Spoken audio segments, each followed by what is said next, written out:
Where's Panda? I don't know. You know what?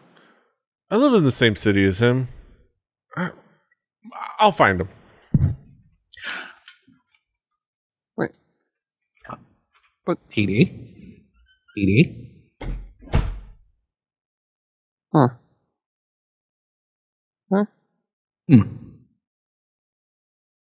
So, David, how about them lines? Shut up.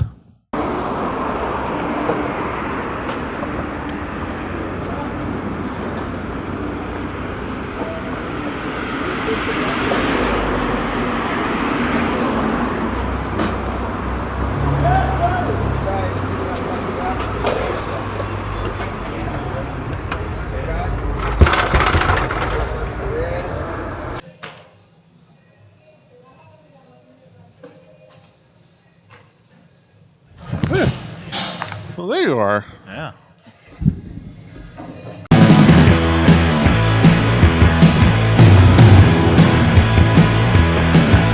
Still offering to the drum machine, you put another face on my heart.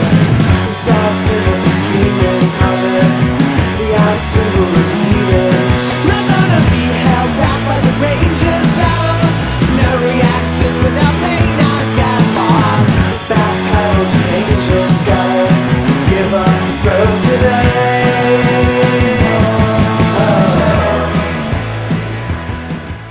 Buenos nachos, amigos, and welcome to Record Breakers, a music podcast where a group of friends gather together to share music with each other, an album at a time. It's like a little book club for music. It's a good time had by all. I'm Petey Rave, your man with on location, on the scene, On the street. on the streets, here in the streets. Pretty close to these streets. Here with me, of course, remotely is my team, my squad, my crew. We've got Drew. We got David. It's okay. You can introduce Drew first. I don't mind. We've got Drew. When you did the clap thing, I thought you were about to go into it like Xavier Woods, and I was going to yell at you about gimmick infringement, but then you didn't. And now I don't have a joke. Yeah, no. Drew stays loose. He doesn't keep it tight, everybody. Exactly. Of course, we're here. We're here. Talk about music. We have a guest. We have our guest for these 4 episodes. We have the one, the only, here locally, here standing right next to me, the one, the only Blake, aka Blake, aka Panda Hacker. Well, I mean, we're kind of sitting.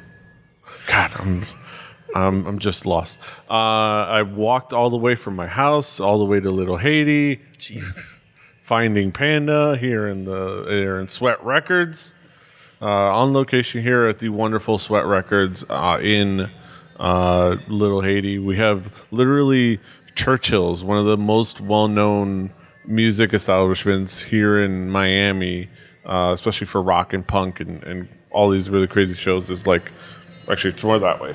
It's on the other side of that wall that way. So this is a cool spot, I think, honestly, for this episode, and just to talk about music for Record Breakers. I wish I could be here every week. So let's talk about a British pop artist, everybody. Exactly. Speaking of Churchill's, let's talk about a British pop album. The provider of the album this week is our guest Blake, our guest Panda. Panda, what have you brought for us this week?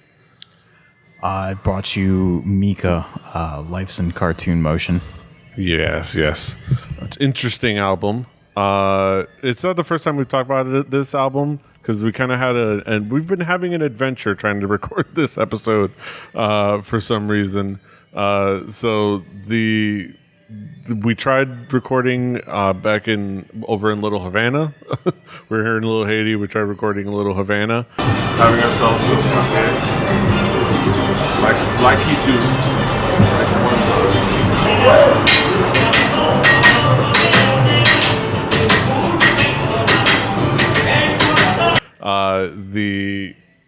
That didn't work out because I forgot to press record. I didn't forget this time, and we've tried to record this episode, but we had thoughts already, so we kind of talked at length. But we're gonna revisit everything. Let's talk about some expectations.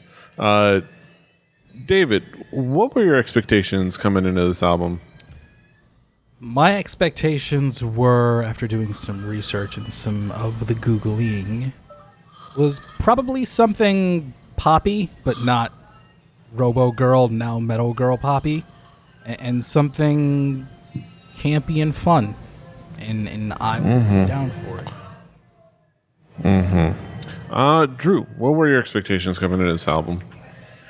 I don't know if I really had any. I saw the album cover and kind of expected it to be a happier album as far as tonality goes, but besides that, I didn't really have super high expectations either way. Like, I didn't have any idea what I was getting into. So it can sometimes be fun. Yeah, I didn't know quite what to expect when it came to this album. It was way back when, but I was curious. Let's get into what the album actually was. Panda, how would you describe this album musically? What would be the themes, elements that you would bring up? I would say it's very pop. Like, most of the album is going to be extremely pop, but you are going to get certain themes that you may not find in a regular pop album. Yeah. David, how would you describe this album musically? I feel like we recently did an episode with Jack about the Scissor Sisters, I believe, and I believe the Scissor Sisters would be a good contemporary to MIKA. And if that's something that floats your boat or gravies your potato, that might be a direction you may want to go with MIKA.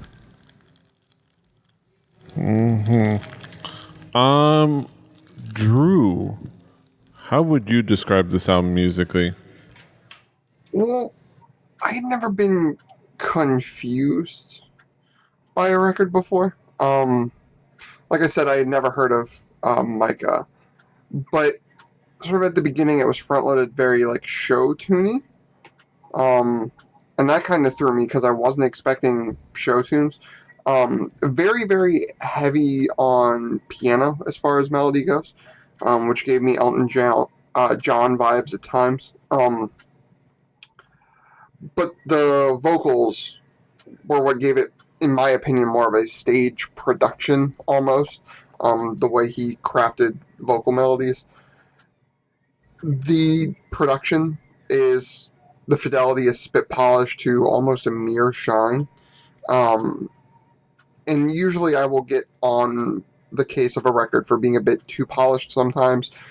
And if it's like rock and roll or it's punk rock, like I would definitely like be like, okay, like you can back off of the production a bit.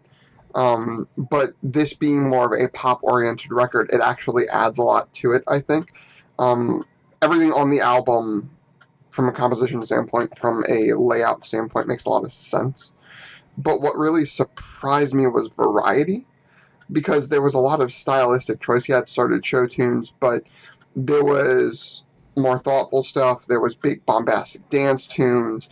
The lyrics at times were ranging from fun to trying to say something a little bit more pointed, which all of it I think was added to it by quite a bit. Yeah, it definitely tried for a lot, and it definitely, I think, wears its influences on its sleeve, for sure, with like very much having that bombastic sound, very much a Queen-esque sound, but a little bit more pop like than Queen was rock. But it's more like the theatric elements, the theatrical elements that pervades it, and I think that all is cool and interesting. and I think can add. It does add to the feel of it. I don't know if it necessarily all hits for me, but I think it's definitely ambitious. Like it's definitely somebody trying to do something in the face of people not wanting them to do that thing. He wanted to craft his own sound. And he definitely crafted a sound. But it's really interesting. But let's talk about some of the key tracks. Let's zero in on those key tracks. Panda, what would be some of the key tracks for you? Man, it's hard for me to pick key tracks just because things range so much that if you want to like pinpoint certain moods, you'll have tracks here, and then if you want to pinpoint another mood, you have tracks somewhere else. I think where MIKA or MIKA, I don't know how to pronounce it either, where he really like flexes his like production as well as his voice. Key tracks would be Happy Ending, Over My Shoulder. I do like The Message and Billy Brown, and Ring Ring was another like really good song. David, what would be some of the key tracks for you? Some of the key tracks, Petey Ray, for me, I'll start with Love Today. The bridge of this song as well as the outro really I really loved this because he was just literally singing Nanny Nanny Boo Boo, and I popped for that. I really got a kick out of it. Ring Ring was the first song on the album that didn't really have that ultra campy vibe, and it was the one that really stood out to me for that reason, that it didn't come off as being way, way, way theatrical and campy. Also, Billy Brown. I liked that song, and it kind of sounded like the beta version of a Wayne Newton Toy Story song. Sounded like something that would have ended up on Toy Story, Billy Brown. But I like that one. I like that one quite a bit. Drew, what would be some of the key tracks for you?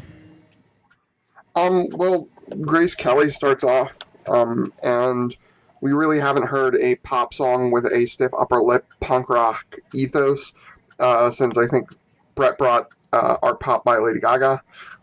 The sort of fuck you attitude of the whole thing I think was kind of great. What was it? My interpretation, little heavy lyrically, which is cool, I think. But the music, the air guitar chords, sort of make the lyrics sort of a more pointed finger, I think, which is a cool juxtaposition. Big Girl, a song that, if you're at the Butterfly Lounge in California, probably goes over real, real well. Body positive message, great bass line, really, really cool for that kind of stuff. And just a dancey track on that one. And then Happy Ending. It's a 4-chord song. It's that, what is it, 1, 2, 4, 5 of the chord, and it's going to ride that. I think I've got my music theory right. It's catchy, and never having heard this, or never hearing this, the song as a whole, but somehow having it connect in my head somewhere, and having it be connected to the Axis of Awesome joke from the 4-chord song was just like, oh, that's funny. But that said, having that like structure makes it very, very catchy and very easy to get on board with. Yeah, and there are some highlights. Like Grace Kelly start things off in a nice bombastic way, in a nice kind of like FU way, and kind of the message of the song. And then you get into songs like Love Today, where it definitely goes for like a hook, and it lands fairly well. Billy Brown is cool because it goes into a nice message and tells a nice fun story, which is really cool. And yeah, Big Girl, You Are Beautiful is definitely memorable. it's like it's a nice to have a sequel to Fat Bottom Girls. In very, it's nice to have provided a nice sequel track. You can have like how Metallica has Unforgiven 1, 2, and 3. You have Fat Bottom Girls, and you have Big Girl, You're Beautiful. Maybe somewhere in the middle. You're just gonna forget about Baby Got Back, huh, Petey Rave? You're just gonna leave that out. I was gonna slot that right in the middle. Just to add those two, and then you fit that one right in the middle. There's a lot of things you can slap right in the middle of. Yeah, right in the middle. But I will say that there was a couple of these. Those were kind of the memo tracks, and I will say as we get into like the last thoughts and conclusions, I will say that there were a couple tracks that maybe got the track skip. In a bit, but let's talk about some of your all conclusions. David, at the end of the day, how would you conclude on this album? I gave this a few listens, just because I didn't think it was terrible. I didn't love it, but I didn't hate it. Yes, the obvious comparisons to Freddie Mercury are justified. You can definitely hear MIKA, and you can hear flashes of Freddie Mercury for sure. Overall, this was just a little bit too campy for me. I don't mind my pop music when it's a little subversive and a little self-aware of what pop is and likes to poke at pop and the ethos that it is. But this was pop music that was incredibly sincere. It was awfully sincere. It was so very sincere with all of its heartfelt messages on the whole album. And I'm a little too cynical for that. In the same vein as the last few episodes, I didn't really feel any problem with any of the songs. I just didn't love any of them. Drew, how would you conclude on this album as a whole? Like we said, we maybe lost this recording to a bit of time the first time we gave it a shot. And going back through it again, to just refresh my memory, was not a slog. It was something that I was happy to do it because I think it was a record that was a lot of fun. I think that if you're coming into it to have a serious discussion about like jazz chord like composition and all these weird intricacies, it's not going to be there. But what is going to be there is something that is a well thought out, well constructed, fun pop record that can at times actually make some valid points and say things that are important, and I think that some people need to hear. And you have sort of a mix of that while still like never stopped wanting to dance throughout this entire record. So nice. I think overall it's a good and well-made pop record, and I'm not opposed to some just some nice sincere pop music. I literally host a K-pop podcast. And we've all heard how I feel about K-pop already. Yeah. And I think I can enjoy it generally.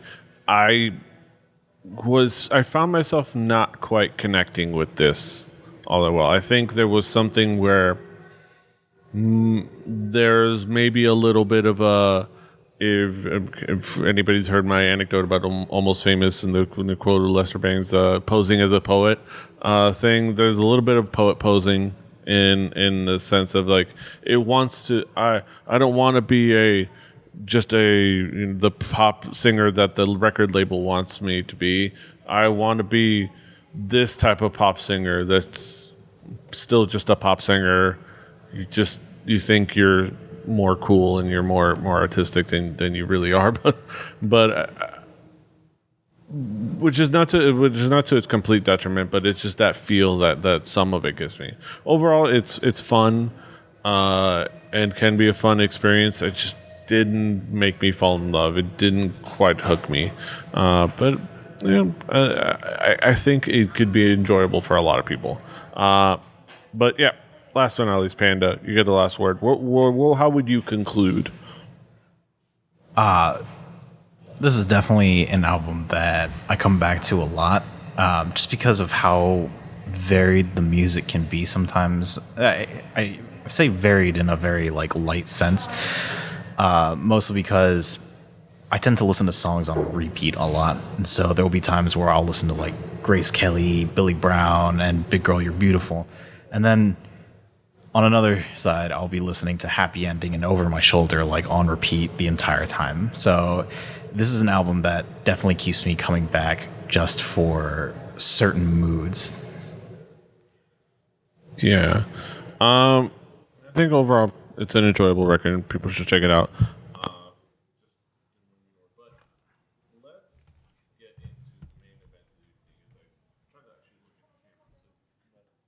Yeah, I keep on looking at the computer.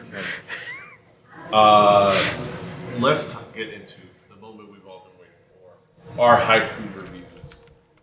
We sum it all up in poetic form. Let's get it poppin'. Now can you hang? Our haiku reviews.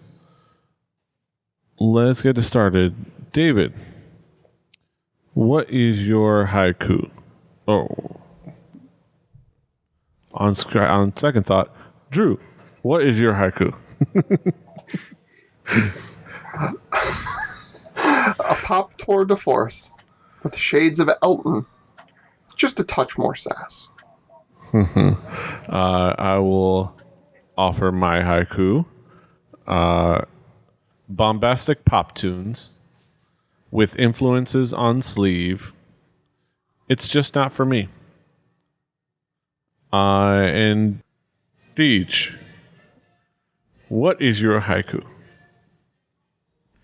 Cheeky and campy. It's brightly colored glam pop. I don't hold with it. Exactly. Panda, finally, what is your haiku? Talented singer, sorry. Keep hearing myself. Talented singer, hyper pop songs with ringers, not for everyone. But it might be for you. So you can, of course, listen to this album on our Spotify playlist, play Record Breakers, the home game, do your due diligence and your dude diligence. On that Spotify playlist will be next week's record. We're still figuring out what we're going to do as far as like guests or person and things like that. But I know the record. It's still the same record we talked about. I mentioned the first time we recorded. It's going to be another really talented Florida act that has worked with Little John, like I mentioned when we talk about Pitbull.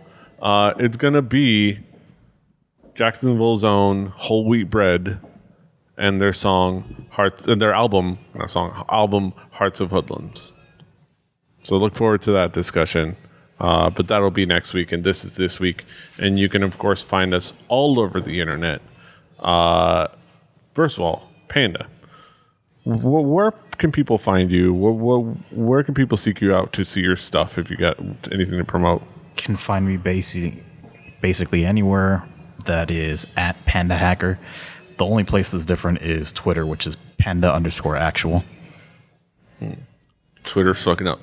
And of course, you can, of course, check this place out here in Little Haiti. This is Sweat Records. SweatRecordsMiami.com is the place. Check them out. Check out the online info and check out everything that they have here. They have really a bunch of great records, both ones you know, ones you don't.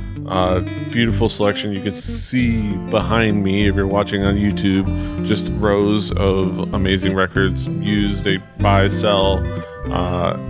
So go come check it out. Thanks once again to Sweat Records for allowing us to sit here and record this podcast. They're wonderful hosts. So yeah, thank you once again, Sweat Records. Go check them out. But like I said, we're all over the internet.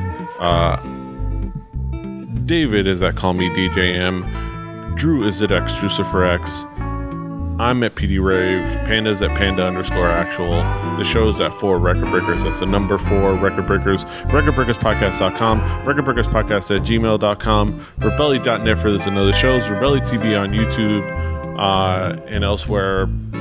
Find us where you can find podcasts. We're on Apple Podcasts, Google Podcasts, Spotify, Rave a SoundCloud. positive review. Give him the 5 stars on Apple Podcasts. He's worked really hard to put this together. Going all over Miami, dodging bullets, more than likely. No offense. To put this together. There were casualties in the record store. So, yeah. Give me a positive review. Why don't you? Yes. So go check us out everywhere you find podcasts. Subscribe, like, share, do all the things. Until next time, hasta los huevos. Boy. Dale.